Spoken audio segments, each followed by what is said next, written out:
Halo, selamat datang di Bicara Bandar episode yang keempat, season yang kedua. Dalam podcast kali ini, saya akan melanjutkan pembahasan saya mengenai update mengenai krisis bandar 2021.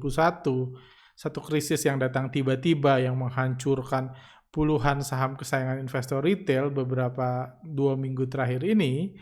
Juga saya akan membahas tentang satu fenomena yang menurut saya sangat berbahaya, yang memang sedang mendunia, sedang sedang digoreng-goreng oleh media massa, media internasional tentang fenomena investor retail yang menyatukan kekuatan untuk mengalahkan bandar.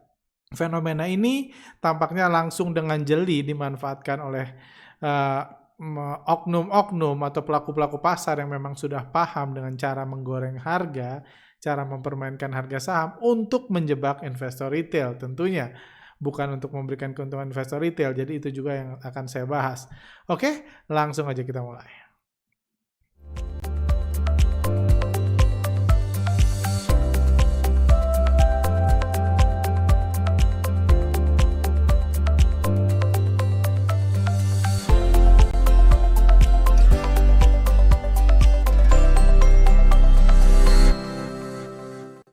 Oke, langsung aja. Jadi sebenarnya video ini harusnya saya buat kemarin, cuma karena kemarin hari Minggu dan kebetulan saya ada urusan keluarga, jadi saya nggak sempat mengupdate rekan-rekan. Akhir pekan lalu saya janji hari Minggu saya update, jadi cuma saya nggak sempat mengupdate. Jadi karena saya tahu ada banyak investor retail yang mungkin masih dalam kondisi bingung, saya coba update akhirnya kemarin malam di Telegram dan di website kami saya nulis artikel pendek untuk menjelaskan update yang saya pahami tentang kondisi market, melanjutkan pembahasan saya minggu sebelumnya, di mana intinya kita tahu kita sudah ada di krisis bandar 2021. Kasus Asabri awalnya dimulai dengan kasus Jiwasraya yang dikatakan berkaitan dengan kasus awalnya di BPJS TK yang dikatakan berkaitan dengan kasus Jiwasraya, dan selanjutnya yang muncul lebih keras ada kasus Asabri yang memang sejak dulu dikatakan berkaitan. Jadi korupsi Jiwasraya, BPJS TK, korupsi Asabri itulah yang tentunya sangat menggoncang karena pelaku pasar yang dipanggil adalah yang notabene adalah orang-orang besar atau fondasi-fondasi, institusi-institusi besar atau yang bisa dikatakan fondasi dari bursa kita kayak gitu. Karena bursa kita tanpa mereka ya apalah bursa kita kayak gitu. Hanya sekumpulan investor retail yang nggak bisa ngapa-ngapain, nggak ada yang bisa ngatur harga, nggak ada yang bisa ngegoreng, nggak ada yang bisa ngebanting. Tentunya bursa saham sangat berbeda kalau orang-orang itu nggak ada, dan orang itulah karena kasus ini murka orang itulah yang akhirnya menghancurkan IHSG dalam beberapa minggu terakhir. Jadi di satu sisi kita tahu memang krisis bandar sudah terjadi, dan ini potongan dari artikel yang kami post kemarin malam, hari Minggu malam sebelum market buka. Ini saya katakan sekarang yang penting adalah bagaimana kasus ini bisa terselesaikan dengan baik dan murka bandar dan aksi likuidasi paksa aset-aset yang sedang bermasalah segera bisa berakhir. Ini intinya, krisis sudah ada, cuman gimana supaya krisis ini berakhir? Karena selama hal tersebut masih terus berlanjut, sangat sulit untuk IHSG kembali ke masa sebelum krisis bandar, dan program Yuk Goreng Saham bisa kembali dijalankan untuk memancing dana segar di bursa kita selagi ekonomi real masih mengalami krisis. Jadi kita tentunya ingat sebelum kasus krisis bandar ini terjadi 2 minggu yang lalu, ini bursa kita sedang lagi dalam puncak-puncaknya. Kita masih ingat fenomena orang-orang yang minjem uang buat dibeliin saham, orang yang nekat, segala macam uang arisan diambil semua buat dibeliin saham. Bahkan fenomena banyak influencer, mologi semua masuk untuk tujuannya sama, supaya semua orang memasukkan uang di bursa saham supaya bisa kita perebutkan bersama. Karena memang secara hukum nggak boleh kita mengambil uang dari tabungan orang. Jadi supaya uang orang bisa kita ambil, tentunya uangnya harus dimasukin ke bursa, dan itulah gunanya influencer-influencer saham. Cuman ketika project itu sedang asik-asiknya berlangsung, sedang sukses-suksesnya berlangsung, ketika para investor-investor berpengalaman itu sedang panen-panen uang, tiba-tiba ada krisis bandar.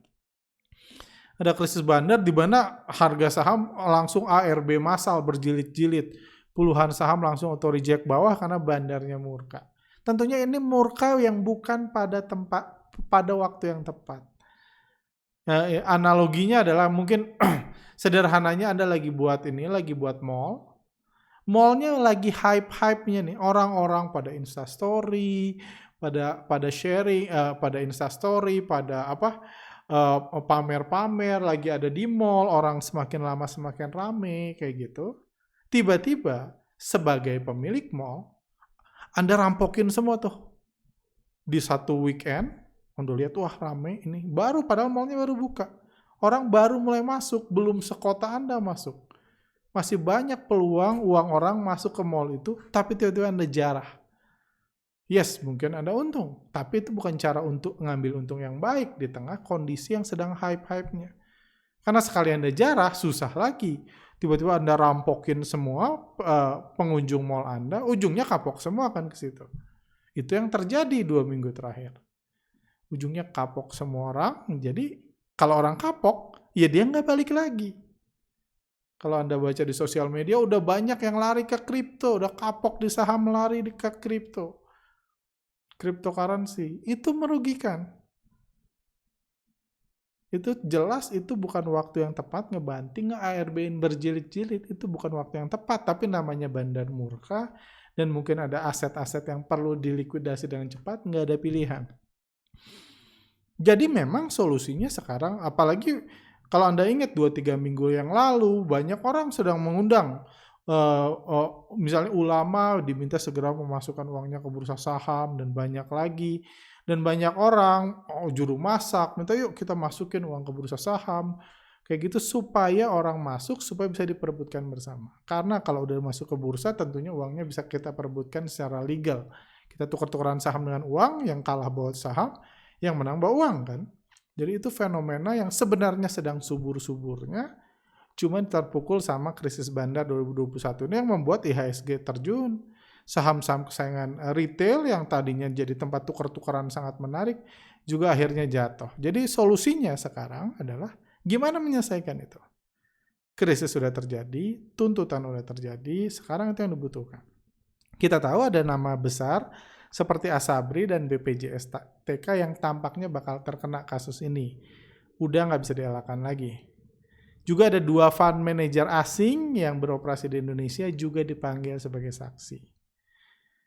Jadi kalau 4 aja institusi ini kena, maka butuh restrukturisasi. Maksudnya restrukturisasi, mungkin aset yang ini harus dipindah ke aset bandar lain. Butuh pindah-pindahan barang. Restrukturisasi atau misalnya, lanjut dulu.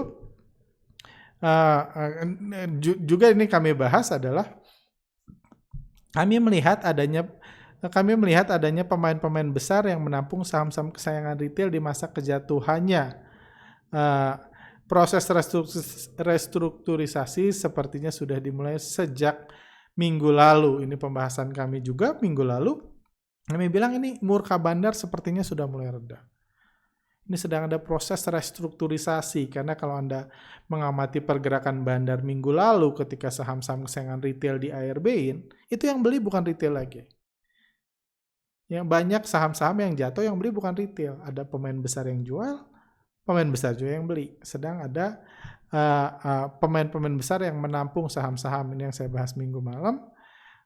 Jadi ini artinya restrukturisasi.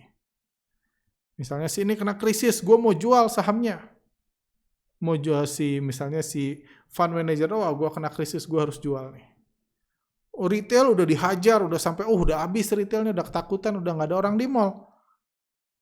Kayak gitu, udah nggak ada orang di mall, pertanyaannya ada pemain besar, mungkin ada kubu bandar yang nggak kena krisis. Oke, gue siap beli barang lo. Tadinya mungkin mereka bersama-sama, sekarang yang ini harus keluar, gue siap beli barang lo, tapi gue beli di bawah ya. Jadi di ARB-in beberapa kali barulah mulai perpindahan proses barang, proses restrukturisasi. Tapi terlepas dari itu, sampai minggu lalu pun saya nggak berani untuk ngoleksi saham-saham kesayangan retail. Di sini dikatakan saya masih takut untuk berspekulasi sepanjang minggu lalu, karena saya belum memiliki gambaran yang jelas terhadap berapa besar dinasti perbandaran yang terkena krisis 2021 ini. Karena semakin besar dinastinya, semakin lama butuh restrukturisasi. Mungkin Murka udah enggak, tapi ada saham yang harus dicairkan, aset yang harus dilepas, dan lain-lain. Itu ada proses. Sementara pada minggu lalu retail udah ketakutan.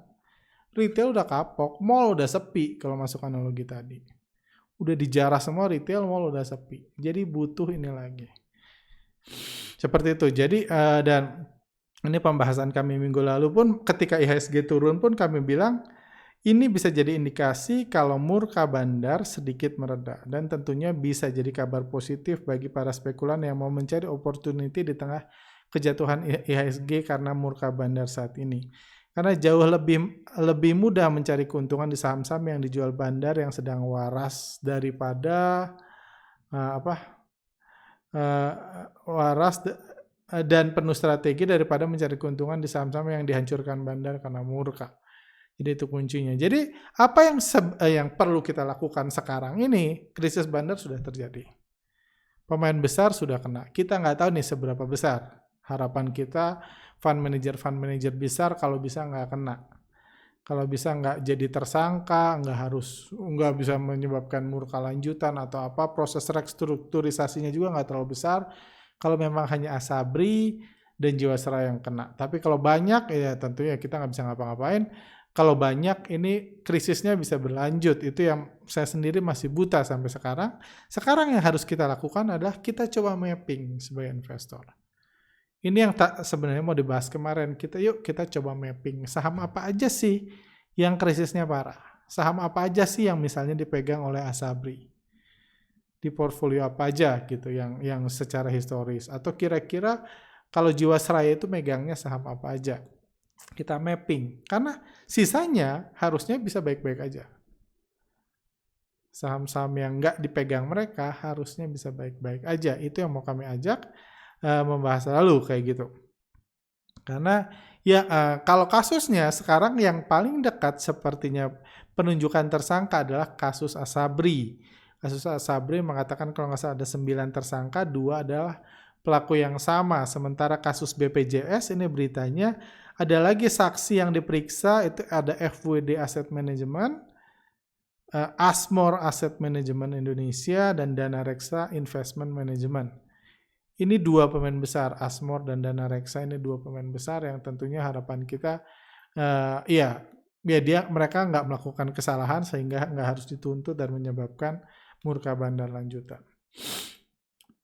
Seperti itu. Dan ini selanjutnya yang kami ini kan adalah terus gimana kita memetakannya? Ini saya tunjukkan list pergerakan saham-saham populer atau saham-saham yang turun sejak tanggal 13 Januari 2021 sampai tanggal penutupan 1 Februari 2021, penutupan tadi sore. Paling banyak turun Inaf, KF, IRA, Fire, PH, Pola, Agro, BOS, PNSE, Aisa, EPAK, dan seterusnya. Ini sampai peringkat 51, nggak ada BRIS, nggak ada Antam. Dan kalau Anda lihat saham-saham Inaf, KF, Fire, itu kita tahu saham-saham farmasi. Saham-saham yang tadinya para investor retail dikibulin, dikira naiknya karena vaksin. Karena mungkin banyak yang edukator yang salah juga, kasihan memang para newbie. Cuma ya ini saham-saham jarum suntik, ini yang digoreng-goreng yang hancur, yang paling hancur. Kayak gitu ada PH yang jualan Antimo dan lain-lain yang digoreng-goreng. Tapi terlepas dari dia ini adalah perusahaan-perusahaan farmasi, sebenarnya kalau kita lihat, kan menariknya adalah kasus yang terdekat adalah kasus Asabri. Tadi dibahas, di kasus Asabri ini udah pernah terjadi di 2019 lalu. Dan saya mau ngajak Anda melihat kasus ini, saham-saham yang ada dalam portfolio Asabri. Ada IIKP, Tram, SMRU, Fire ini yang portfolio di atas 5%. Kalau portfolionya di atas 5%, dia kelihatan Asabri punya. Kalau cuma 4% nggak kelihatan, saya jelaskan dalam podcast selanjutnya. Itu sebabnya BPJSTK nggak, walaupun portfolionya lebih besar dari Asabri dan Jiwasraya, BPJSTK nggak kelihatan karena mereka mainnya rapi.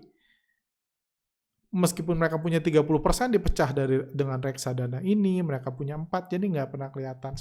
Sementara Asabri kelihatan. Di antara saham-saham ini, memang ada saham-saham yang sudah digocapkan dan bandarnya sudah ditangkap.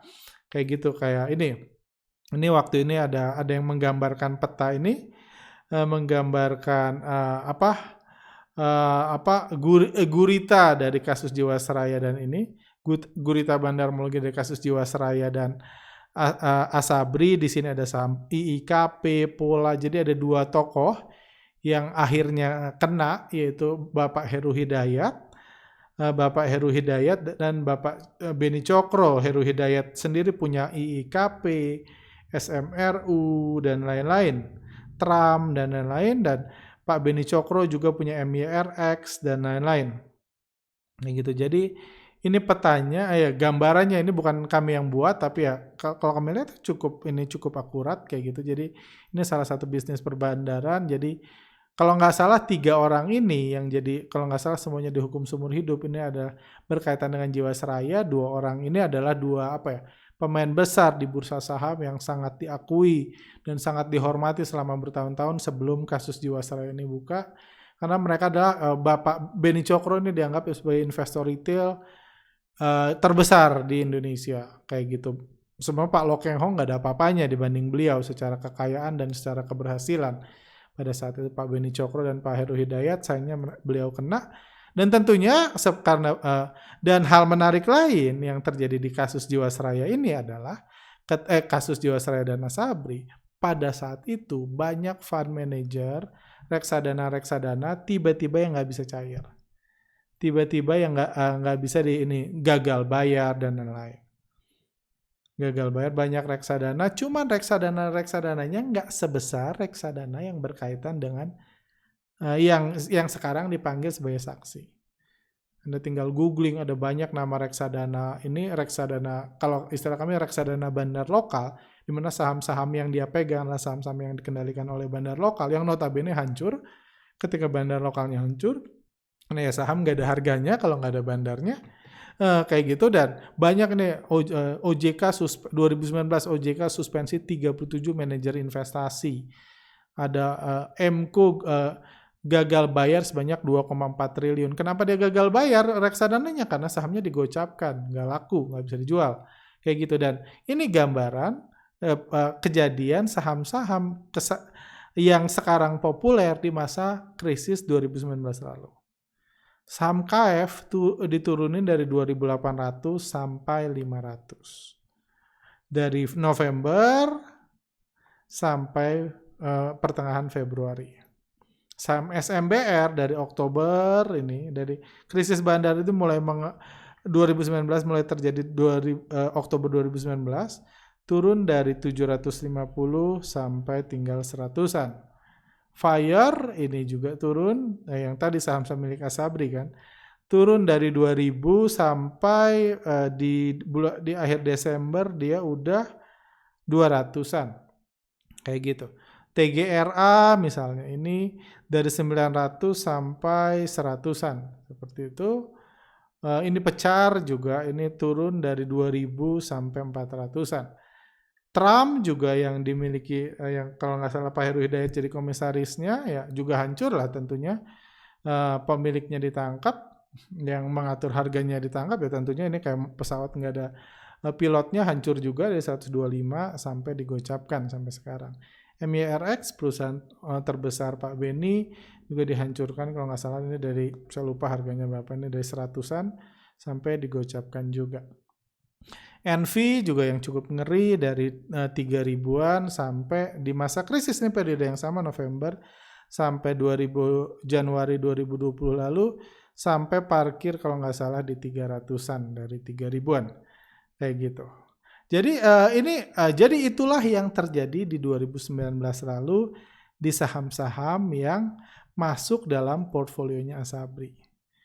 Sekarang saham Trump ini sudah digocapkan, SMRU udah digocapkan, Pecar udah digocapkan, Army udah digocapkan, Rimo ini saham-saham yang berkaitan langsung dengan Pak Beni dengan Pak Heru Hidayat karena pemiliknya ditangkap atau komisarisnya ditangkap, tentunya sahamnya nggak ada harganya lagi. Harta juga ada INAF, ada KF, MIRX digocapkan, ada nikel masih dikerek naik. Ada ini, cuman ada beberapa saham seperti SDMU, seperti Fire, seperti Pola, ini belum digocapkan sahamnya, belum diturun ke gocap. Dan menariknya, di bulan Desember lalu, Desember 2020 ya, kembali sekarang kita masuk ke sekarang, saham-saham yang dimiliki Asabri itu digoreng tiba-tiba. Ini HRTA dari 195 sampai 300-an. ASJT kita lihat di periode yang sama November, Desember sampai ini awalnya 110 sampai juga di bawah sampai 300-an. Sampola tadinya masih 50 di bulan Desember, dalam beberapa hari dinaikin ya. Pola beberapa hari dinaikin dari 50 kalau nggak salah, dari 50 sampai ke 240, sekarang hampir dibalikin lagi, digocapkan lagi sahamnya. Saham Pola sampai PRO juga dari gocap dikerek naik sampai 120, sekarang udah mulai kembali lagi mendekati gocap. SDMU juga tiba-tiba bangkit bulan Desember 123 dari 50 naik ke 120, sekarang digocapkan lagi. Ikon juga seperti itu, bulan Desember tiba-tiba bangkit dari sekitar 50-an diterbangkan sampai 100, sekarang sudah mendekatkan ke digocapkan lagi. Kayak gitu. Itu saham-saham yang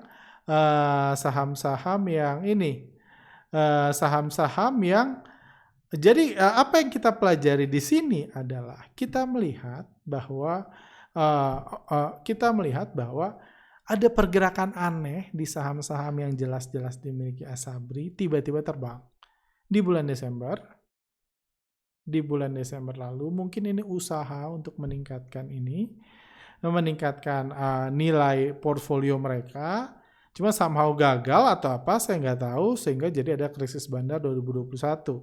Seperti saham Pola ini kan dari 50 udah naik 250, kan itu udah hampir naik 5 kali lipat nilai di portfolionya. Ini saham banyak dimiliki Asabri, karena di 2021 sepertinya gagal, akhirnya ya dibalikin lagi. Sahamnya pelan-pelan di ARB-in, Fire juga seperti itu. Jadi itulah yang terjadi sekarang. Juga saham ini sementara saham-saham lain seperti Mina dan Tara memang sudah digocapkan lebih dahulu, dari 700 ke gocap, dari 2000 ke gocap, seperti itu. Jadi dari sini kita belajar bahwa yang kita pahami ternyata kasus ini yang saat ini jelas-jelas terpukul sampai hari ini, meskipun tadi sore IHSG naik sampai 3,5%, saham-saham yang terpukul itu jelas saham-saham miliknya Asabri. Antam dan BRIS nggak ada di situ. Dan saham-saham yang naik secara luar biasa, secara misterius, saya lupa ada salah satu perusahaan ini, PPRO, perusahaan beneran. Saya lupa ada lagi kalau nggak salah perusahaan beneran, saya lupa yang mana. SJT yang katanya fundamentalnya bagus, cuma ya kita lihat saham-saham ini setelah dikerek naik, sekarang semua balik. Jadi kalau kita lihat untuk saham-saham yang di Asabri, yang semula dimiliki Asabri, udah lama terkoreksi. Ini satu bahaya besar. Yang indikasinya ini, dan menariknya Antam, BRIS, GIA, dan banyak saham BBKP, dan banyak saham yang juga disayangi retail itu nggak masuk dalam portfolio Asabri, at least nggak banyak masuk 5%. Dan penurunannya pun nggak sebesar saham-saham yang dimiliki oleh Asabri seperti INAF, KF, Fire. Anda bisa lihat grafiknya Fire dan lain-lain. Jadi so far kita lihat mungkin ini yang saya tangkap di sini memang ini so far masih krisisnya Asabri. Kita nggak tahu sebesar apa krisisnya Jiwasraya, mudah-mudahan nggak sebesar yang kita harapkan. Karena ya kalau Asabri ya saham-saham ibu kos ini aja yang biasanya yang kemungkinan akan terpuruk seperti itu, yang resikonya besar itu ya saham-saham mereka. Karena di 2019 pun dia jatuhnya lumayan saham-saham ini. Seperti itu. Jadi itu yang terjadi. Sementara saham Jiwasraya kami masih menimbang-nimbang yang mana aja. Hari ini pun KF, INAF masih terkoreksi, tapi Antam terbang, BRIS terbang dan lain-lain. Kita lihat masih itu. Jadi hal lain yang kemarin juga saya ini adalah berita lain. Masuk ke topik lain adalah Aberdeen Investment, dia bakal keluar reksadana Aberdeen. Kemarin malam saya buat ulasan mengatakan ini dananya puluhan triliun, karena mungkin ngantuk jam 10 malam saya tulisnya. Saya ketukar Aberdeen dengan Asmore. Ternyata Aberdeen yang benar 90, kalau nggak salah 220 M-an ininya, jadi bukan yang besar. Jadi kalaupun mereka keluar tentunya nggak akan berdampak banyak buat bursa saham. Kayak gitu. Jadi kalau dari sini, kalau kita melihat IHSG pun hari ini dia rebound banyak. Hari ini rebound banyak, dia mana? Hari ini rebound banyak. Di pagi-pagi dibuka turun, terus dia rebound sampai naik 3,5%.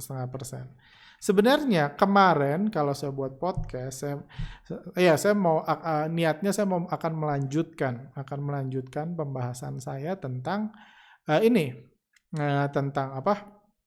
tentang krisis bandar yang menurut saya mulai mereda murkanya. Sekarang mulai strategik nih. Mulai ya seperti saya katakan di awal kemarin malam kan, di artikel kemarin malam mulai ada restrukturisasi bisnis perbankan. Sepertinya saat ini kalau dipetakan yang milik Asabri memang dalam kondisi kacau. Yang milik Asabri, tapi yang milik Jiwasraya atau milik bandar-bandar lokal lainnya sepertinya sih masih ada harapan. Tentunya ini sangat bergantung juga dengan perkembangan krisis Kejaksaan Agung. Ini yang buat kasus ini mengkhawatirkan. Saya kalau nggak ada kasus ini, saya udah borong saham minggu lalu. Cuma akhirnya saya baru beli sedikit saham hari ini ketika IHSG naik 3,5%. Saya lagi ngomong saham yang dibandari lokal ya.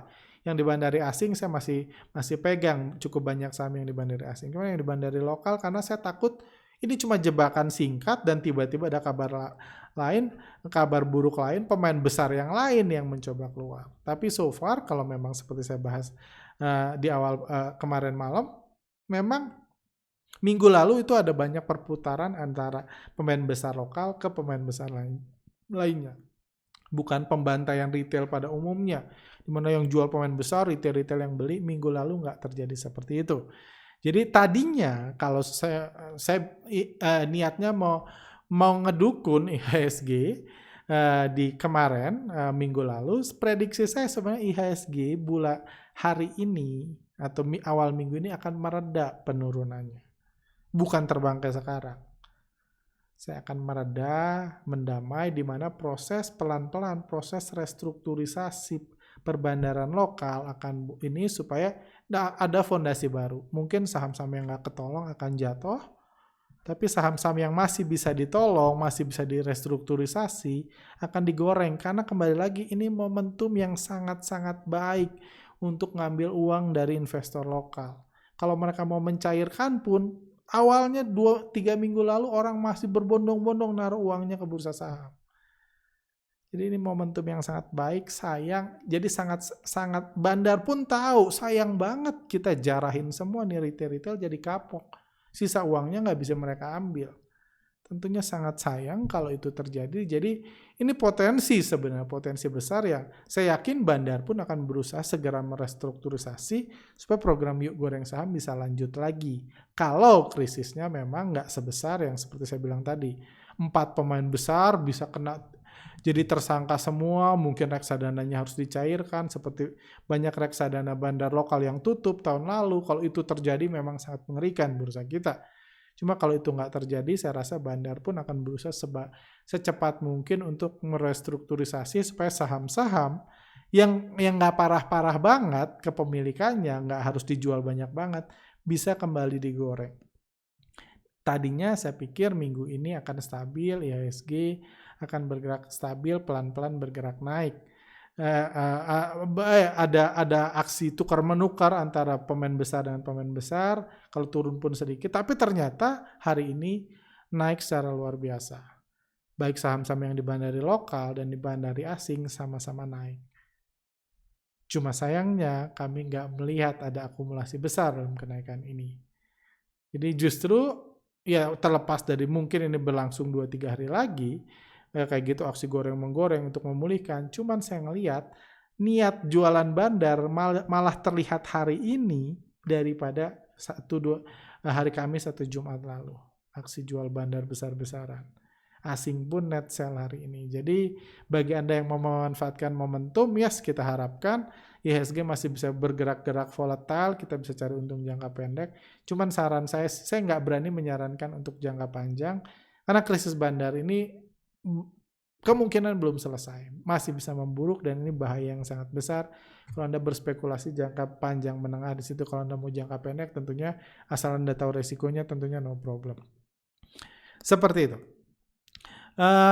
Jadi pandangan saya IHSG ini mungkin saya rasa mungkin akan stagnan, cuman bisa-bisa jebakan-jebakan seperti kita lihat hari-hari sebelumnya bisa mungkin ada, karena so far saya nggak ngelihat.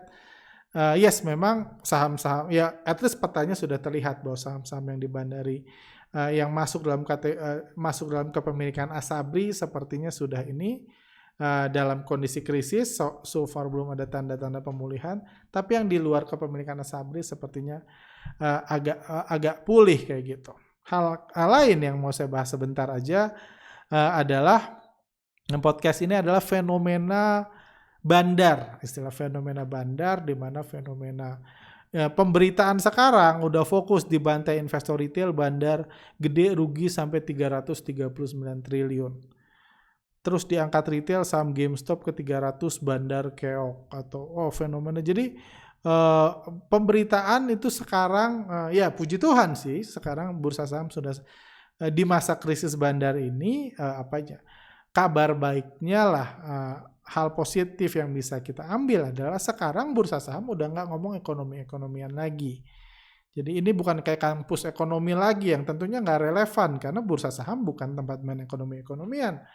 Kayak gitu sekarang pembahasannya udah bandar, udah retail, udah pertarungan seperti itu. Tentunya ini dipicu dengan kasus GameStop. Kasus GameStop di Amerika yang saya pun nggak ngerti. Kenapa pemberitaan dua fund manager dua fund manager kecil itu diberitakan besar-besaran seakan-akan retail mengalahkan bandar. Seakan-akan retail mengalahkan bandar, dan tentunya di bursa kita pun yang paham tentang cara mempermainkan harga saham, cara mengatur harga saham itu banyak, dan mereka banyak oknum-oknum langsung yang mau memanfaatkan, menunggangi euforia yuk kita retail bersatu kayak di Amerika, kita retail bersatu, kita kalahkan bandar. Itu fenomena yang sangat berbahaya, dan Anda sebagai retail ada dalam posisi paling lemah di situ. Yang paling mungkin kalah kalau retail bersatu adalah Anda. Yang mungkin menang adalah bandar dan yang ngajak bersatu.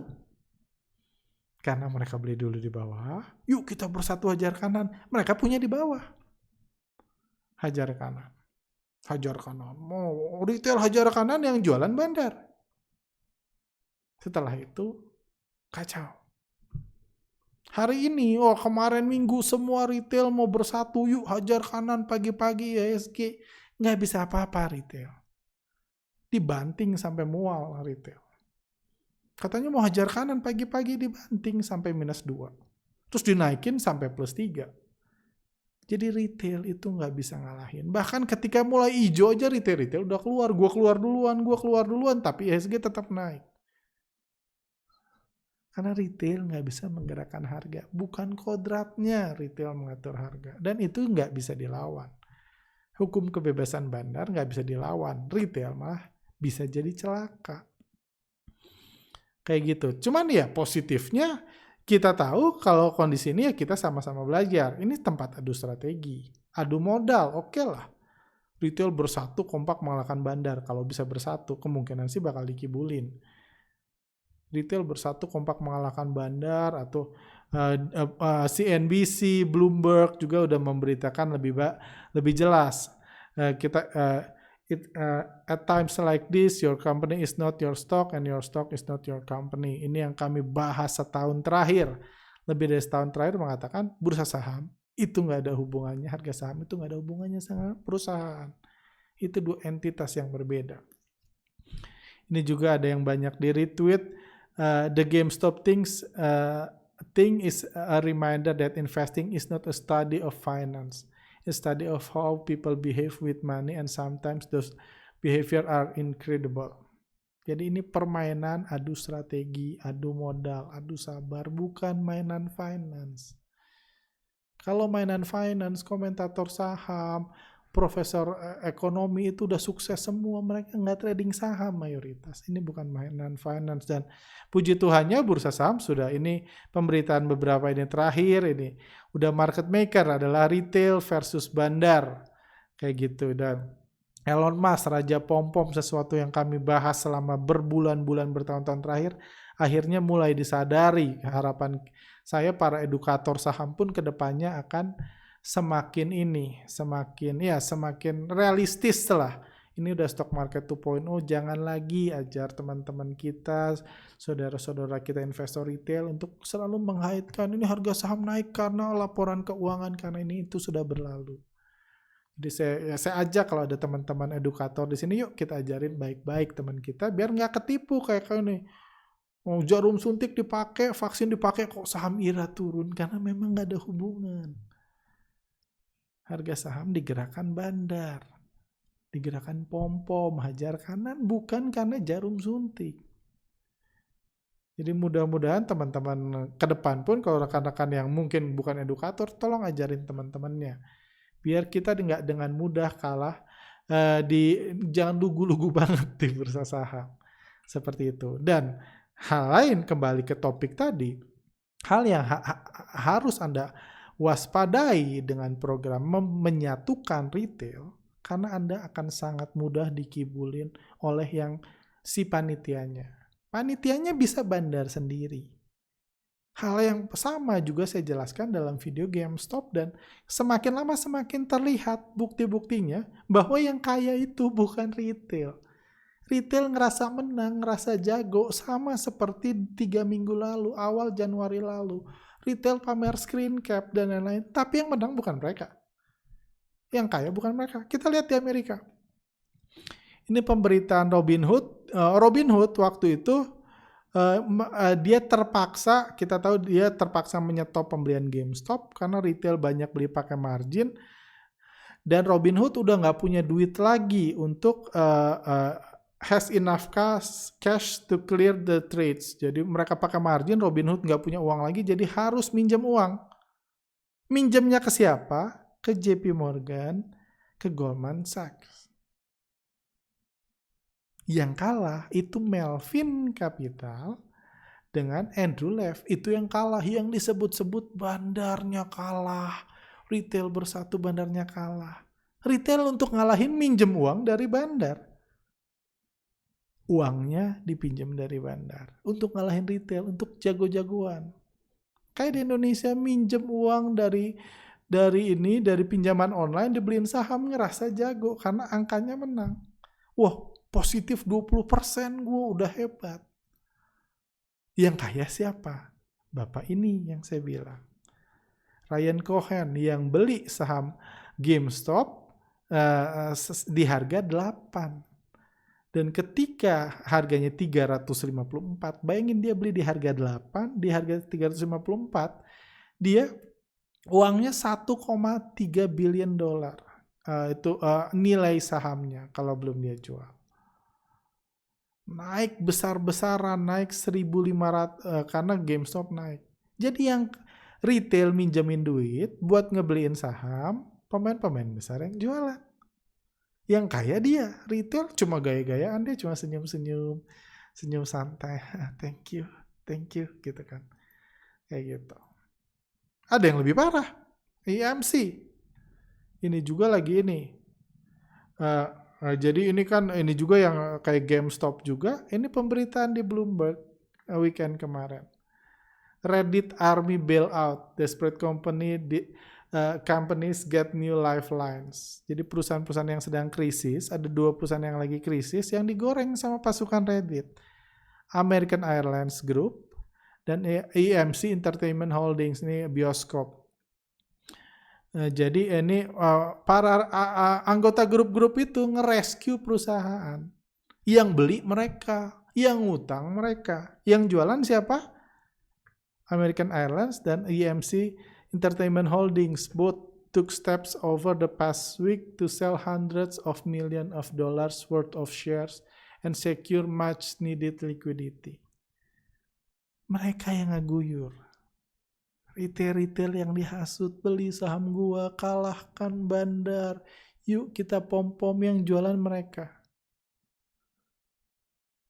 Bukan cuma itu, ini American Airlines siap jual 1,1 billion dolarnya lagi. Mereka butuh duit, kebetulan ada orang-orang lugu yang mau ngalahin bandar, ngeborong saham. Mereka jual. EMC juga udah berhasil dapat 300 juta dolar untuk dari program jualan saham dia, kasih ke retail-retail. Juga investment firm Silver Lake, jadi dia yang minjemin uang ke EMC, dia ngutang, akhirnya utangnya dikonvert ke saham, itu bondnya ke equity, ke saham, terus dijual ke Anda, ke retail. Kayak gitu. Ketika harga sahamnya naik 278%. Apa yang Anda pelajarin di sini? Jadi ilusi bandar. Ya Anda mau percaya silahkan. Tapi yang kaya bukan retail. Sama seperti kejadian Januari lalu. Jadi saya ngamatin pergerakan bandar udah 10 tahun lebih. Dan jujur saya nggak pernah merasa cara mengalahkan bandar adalah menyatukan kekuatan retail. Bagi saya, bandar jangan dikalahkan. Bandar diikutin. Bandar kalau bisa dilindungi, diikuti untung besar, kita ikut untung, bukan nyalahin. Sama kayak kalau analogi mudahnya kayak politisi, 2 politisi bertarung, kita ngerasa ngalahin politisinya baik kan? Kita yang berantem, kok aneh ya, kok tolol ya kita. Kayak gitu. Jadi saya nggak percaya ini, dan itu kalaupun itu terjadi, Anda sangat-sangat mungkin dikibulin oleh orang-orang besar di balik itu. Saya percaya itu yang terjadi di Amerika sekarang. Walaupun di blow up besar-besaran supaya orang masukin duitnya terus nekat beliin saham supaya pemain besar bisa keluar. Itu juga yang bisa terjadi di Indonesia kalau program retail bersatu mengalahkan bandar ini terus dilakukan. Jadi harap berhati-hati karena ini sesuatu yang sangat berbahaya. Karena retail hari ini aja udah kocar-kacir. Katanya minggu meeting mau hajar kanan, pagi-pagi hajar kanan dibanding 2%. Naik sedikit pada keluar, happy, untung gue. Padahal awalnya ketakutan kan. Naik sedikit keluar, tapi terus dikerek bandar. Jadi yang naikin bukan retail. Di bursa saham ini ingat hukum kebebasan bandar. Bandar yang bebas mengatur pergerakan harga, bukan Anda. Karena retail 1 juta, ada 1 juta tujuan, 1 juta niat, 1 juta cara untuk menjebak, dan lain-lain. Gak mungkin gerak barengan. Sementara bandar, dan bagi bandar, hal yang paling mudah bagi bandar adalah menjebak retail yang mereka kendalikan. Yuk, naikin yuk. Dia pelan-pelan jual. Dia jualnya pun enak, karena retailnya dia yang kendalikan dengan alasan, yuk kita kalahin bandar. Bersatu kita bisa. Hati-hati banget. Oke, itu aja dari saya buat kali ini. Thank you buat rekan-rekan yang sudah yang sudah bergabung, yang sudah menonton, Thank you buat rekan-rekan. Saya harap Anda bisa belajar something. Hati-hati terus. Krisis bandar masih terus terjadi walaupun mungkin murkanya sudah mereda. Terus ekstra hati-hati. Ini bukan kondisi market yang biasa. Mudah-mudahan Anda belajar something. Kalau Anda punya pertanyaan, silahkan tulis di kolom komentar di bawah. Sehat selalu. Saya Arga dari Creative Trader. See you next time.